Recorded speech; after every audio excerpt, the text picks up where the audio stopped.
ఇద్దరు బాండింగ్ బాగుంది.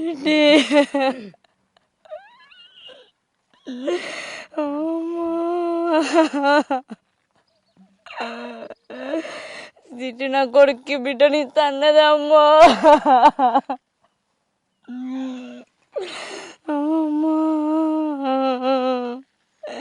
సిట్టి నీ కోడలు ఇంటికాడ బెంగడిల్తుంది. సిట్టి రా సిట్టి,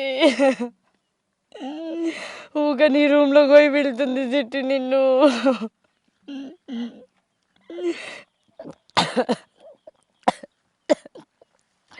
సిట్టి సిట్టి అన్న వచ్చిండు. సిట్టి లేచి పిలు సిట్టి అన్న అని. మీరు బాగుండేనా మీ ఇద్దరు? అన్న అల్లుడు పుట్టిండంట కదా అని చెప్పేసి అడిగింది. ఒకసారి శివరాత్రికి నా కొడుకు నన్ను బిడ్డని ఇద్దరిని ఎత్తుకున్నది. ఆ టైంలో ఒక 2 మాటలు మాట్లాడిన అంతే. దాని తర్వాత మళ్ళీ మాటలేదు. నేను ఇంటికి వచ్చిన అయిపోతే నువ్వు బతికదానివి. చివరిసారి కూడా మీకు వీడియో కాల్ మాట్లాడింది. చెప్తా అని చెప్పేసి అన్నదంట అంతే. అన్నకి చెప్తా రమ్మని చెప్పు ఇక్కడ అనేసరికి నేను కూడా ఇంటికి వచ్చిన తర్వాత సీమంతం చేసేటప్పుడు ఒకసారి మాట్లాడితే అయిపోతుంది, అప్పుడే చూసుకుందాం అని చెప్పేసి అన్నట్టుండే. తనకు కూడా ఇప్పుడు ఎట్లా వీడియోస్ అవసరం ఉంటాయి కదా అని చెప్పేసి ఆ టైంలో మరి చేసి తను కూడా వీడియోస్ తీసి పెట్టుకుంటే తనకు కూడా హెల్ప్ఫుల్ అవుతుందని చెప్పేసి నేను అనుకున్నా. ఈ మధ్యలో ఇలా అందరికి ఇట్లా వేస్తారని చెప్పేసి నేను అసలు అనుకోలేదు. మీరు మీ బావ గురించి మీరు అంటే బయట అంటే చూడడం కానీ తను ఎలాంటి వాడు ఏంటని తెలుసుకోవడం కానీ మీరు ఏం చేయలేదా కనీసం? నేను స్టార్టింగ్లో అతనికి వచ్చి నాకు డౌట్ కొట్టింది. వాళ్ళ మొఖాలు చూసినప్పుడే రౌడీలాగా కొట్టినవి చాలా. అంటే వాళ్ళు అమాయకంగా పెట్టినా కానీ వాళ్ళ మొఖాలు చూస్తే మనకి ఏర్పడుతుంది ఆల్రెడీ.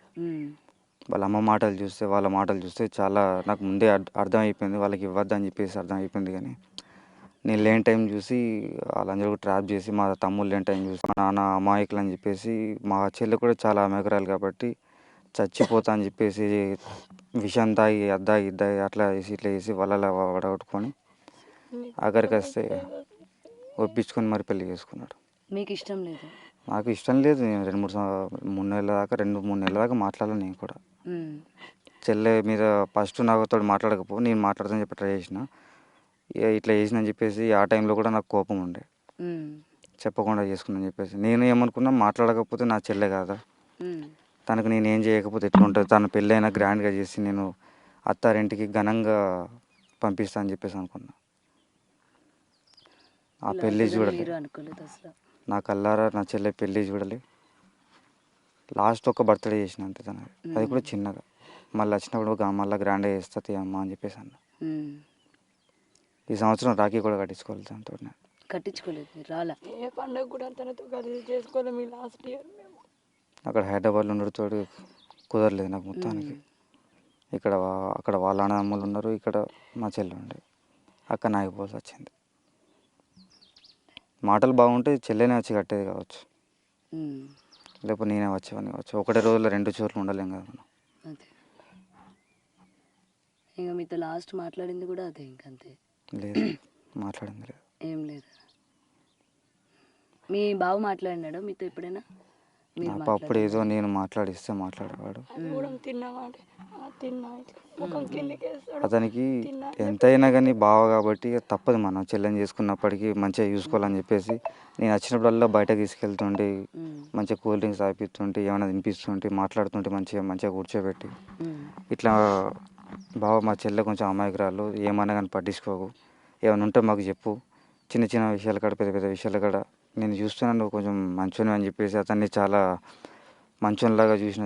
అంటే నాకు లోపల ఉండే వీడు మంచోడు కాదని చెప్పేసి నాకు ముందు నుంచే ఉండే, కానీ అతన్ని మనం అనలేం కదా డైరెక్ట్.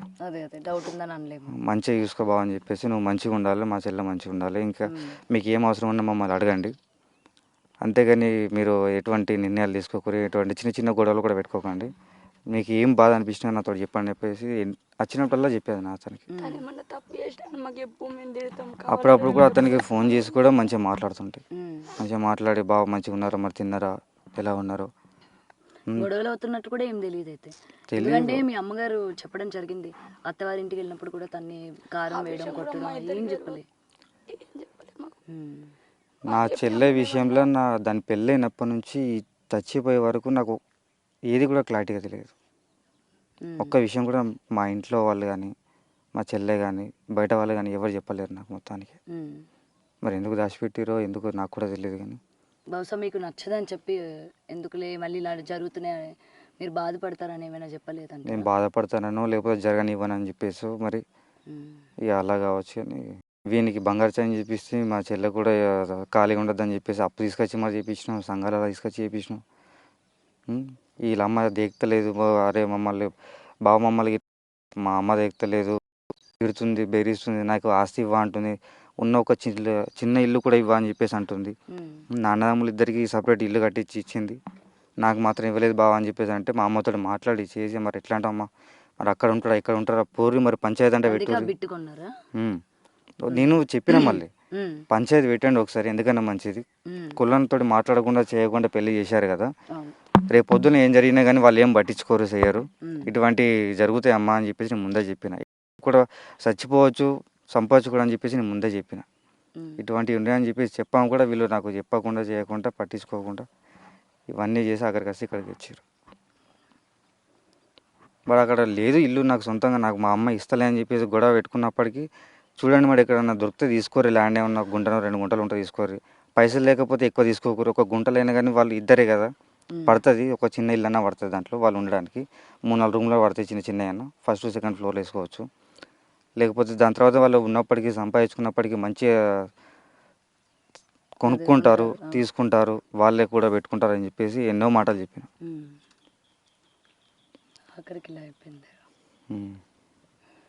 నాకు ఏడవడానికి కూడా వస్తలేదు అసలు మొత్తానికి. తను చనిపోయిందని చెప్పేసి అంటే ఇది ఎవరిదో కూడా నాకు అర్థమవుతలేదు. తన లోపల ఉందా ఏంటిది అసలు అంతే ఏంటిది, ఎందుకు వస్తున్నామో ఇంట్లో ఎందుకు వస్తారు ఎందుకు వస్తారు ఏం అర్థం కావట్లేదు. అసలు తను చనిపోయిందన్న ఊహనే లేదు. కొంతమంది చనిపోతే ఆ రూమ్లోకి వెళ్ళడానికి భయం అవుతుంది, కానీ ఆ రూమ్లోనే పడుకోవాలని అక్కడనే ఉంటున్నాం మేము. అట్లా అసలు తను చనిపోయిందన్న ఊహ మొత్తానికి రావట్లేదు మాకు. ఇలా అడుగుతున్నానని ఏమనుకోవద్దు, అంటే చివరి క్షణాల వరకు కూడా మీతో మాట్లాడింది లేదు, మీతో కోపం బహుశా అన్న చెల్లెల్లో లేకపోతే కుటుంబ సభ్యుల మధ్య జరిగిన వాగ్వాదాల్లో ఏదో ఒకటి మిమ్మల్ని దూరం పెట్టే చనిపోయిన తర్వాతైనా మీకు కనిపించడం కానీ అలా ఏం లేదా? అంటే ఆఖరి నిమిషాల్లో మీ చెల్లి మీతో ఏమైనా మాట్లాడాలనుకున్నావు కానీ కనిపించలేదు అసలు మీకు ఎక్కడ కూడా ఇప్పటి వరకు ఆయన చనిపోయినప్పటి నుంచి? కనిపించడం అని చెప్పేసి అంటే తను చనిపోయిన నైటు ఎట్లా వర్షం స్టార్ట్ అయింది ఆ టైంలో, తను పెంచుకున్న పిల్లి ఉంటుంది కదా అది నా దగ్గరికి రావడం, తిరగడం, చుట్టూ తిరగడం, ఇల్లంతా లెంకి దాని దగ్గరికి వచ్చి కాసేపు మాట్లాడినట్టు చేయడం. ఎప్పుడు నా దగ్గరికి రాలేదు, నేను పట్టుకున్నాగా నాగలేదు, కానీ నా దగ్గరికి వచ్చి పాలు తాగింది, నేను పెడితే తిన్నది చేసింది. ఆ నైట్ టైంలో నాకు అసలు నిద్ర పట్టలేదు మొత్తానికి, ఎవరు వచ్చిపోతున్నట్టు వెనక నుంచి ముందు నుంచి వచ్చిపోతున్నట్టు పడుకోలేదు. నైట్ అంతా నేను పడుకోలేదు అసలు, మొత్తం ఎవరో పక్కనే ఉన్నట్టు పిలిచినట్టు చాలా అనిపించింది. ఆ టైంలో లేచుకుని నేను కూర్చొని కూడా చేసిన, అంటే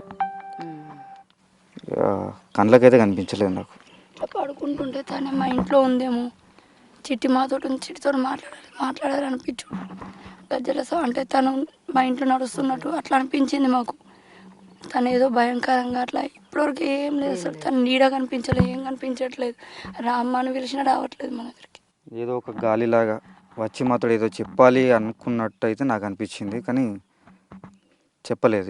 ఇప్పటివరకు అయితే నాకు ఏం చెప్పలేదు. కానీ హరిగడు చనిపోతే మాత్రం తన ఆత్మ మాత్రం శాంతి అవుతుంది. ఇప్పుడు తను శాంతిగా లేదు ఇందులో, తను లేదు, తన కడుపులో ఉన్న ఆ పిండం కూడా శాంతి లేదు. 2 ప్రాణాలు ఇందులో శాంతి లేవు. వాడు చనిపోతే అవి శాంతి అయితే వాడిని ఇక్కడనే పెట్టాలి, వీళ్ళ కాళ్ళ దగ్గర ఇక్కడనే పెట్టాలి, వాడిని వాడి అమ్మని ఇద్దరిని ఇక్కడనే పెట్టాలి. For more videos like this, subscribe Big TV channel.